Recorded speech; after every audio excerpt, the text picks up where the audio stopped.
Now that we've learned the two concepts of node degree and connected components, we could start to apply them immediately to the dining table's partner data set and see what insights we can get out of it.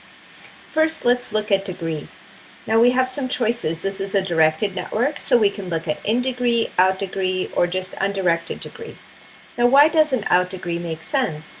Well, every girl is naming two other girls as her first and second choice, therefore all the nodes are going to have the same degree, same out degree. So we don't want out degree. In degree, on the other hand, is a lot more interesting because it's a reflection of popularity. If lots of other girls want to sit with you at the same table, well, that says something about how desirable you are in this girl's dorm. So let's look at that. The degree is calculated automatically, so you can just go straight to ranking and click on nodes and then choose in degree. Now we could color the nodes by in degree, but we're going to save color for the connected components. So let's instead look at size. It's this little diamond shape here. So I'm going to click on it and we can choose the min and max size. I'm going to go, since these nodes are sized 5, I'm going to set the min size a little bit lower at 2 and the max size maybe twice that. There is this option called spline, and this just says how does the size vary as this quantity of interest varies, in this case in degree. Since the inequality in popularity isn't that large and it's a relatively small network, this linear relationship is okay.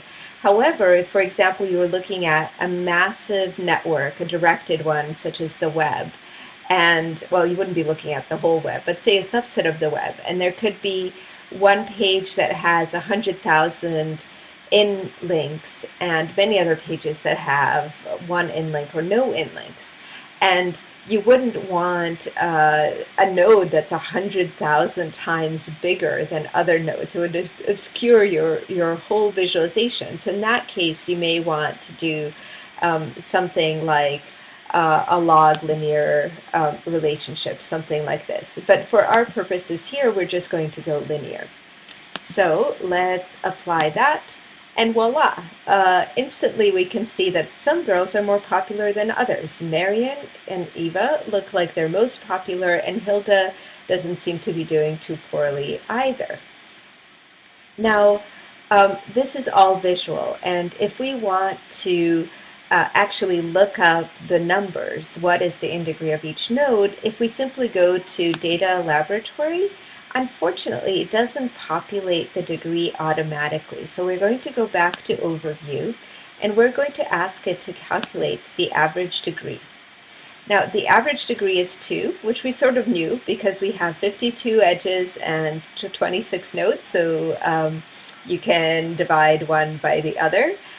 So nothing surprising there. It has given us the degree distribution. We're actually interested in the in degree distribution. And here you can see that, for example, 2 girls have in degree 6, but I don't know, 9 girls have in degree 2. So that's interesting in and of itself. However, what is super nice about this is that we can go back to Data Lab, and now we actually have the in degree.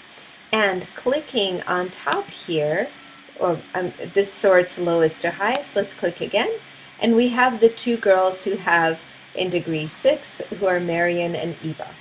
So that's a nice way of just getting at the numbers, and also if you're interested in the degree distribution, you can have a quick look like this. Of course, you can export this spreadsheet and analyze it further as well.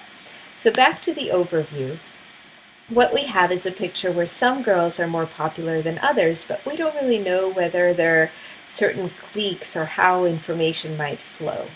So I'm going to start out by asking the question, if someone had some piece of gossip, one particular girl, where could that gossip go? Or if you had a set of girls, would they all be able to hear gossip from everyone else? And this is precisely the question of who is in the same strongly connected component. because if you're in the same strongly connected component with someone else, it means that anything that they find out can potentially make its way to you. So let's find the strongly connected components. So I'm going to go back to the statistics tab. If you have filters instead, just make sure you click on statistics. And I'm going to click on connected components. I'm going to say run. And it's going to ask me if I want the strongly connected components, which I can get in a directed graph or not. And yes, I do in fact want the strongly connected components, because if you imagine the flow of information, if one girl says she'd like to sit with someone else, but that person doesn't want to sit with her, well, they may also not be willing to share information with her.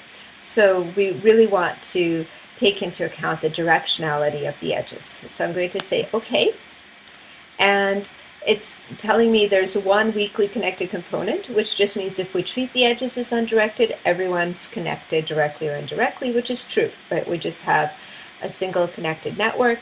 But it's telling me that there are actually 11 different strongly connected components, meaning that information wouldn't circulate throughout the network following directed edges.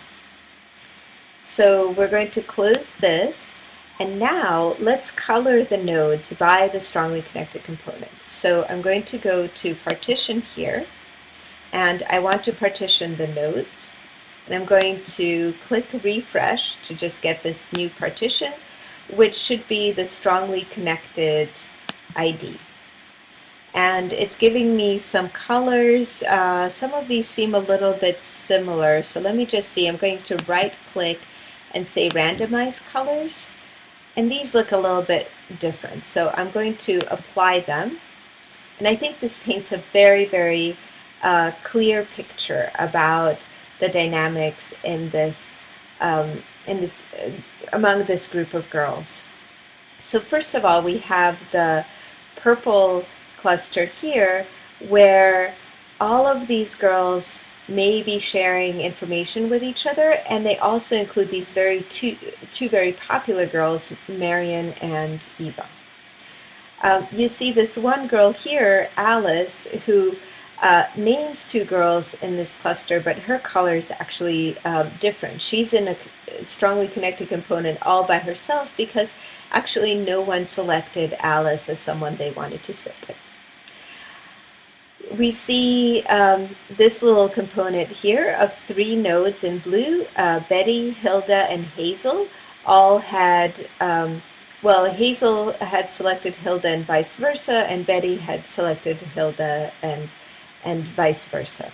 So they form one strongly connected component.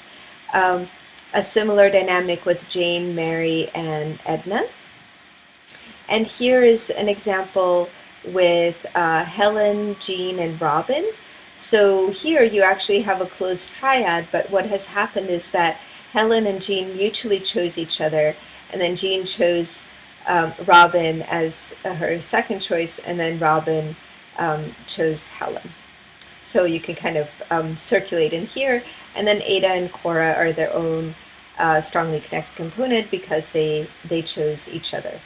So this shows you a bit of the dynamic of girls in at earlier stages of their lives, but also there's some recent research showing that most social networks, when you're naming friends, tend to be fairly asymmetrical like this. And in this case, because it's a relatively small network, etc., even just looking at the strongly connected components without applying community detection algorithms, which is something that we're going to be doing later on, we can figure out a lot of the dynamic between the girls.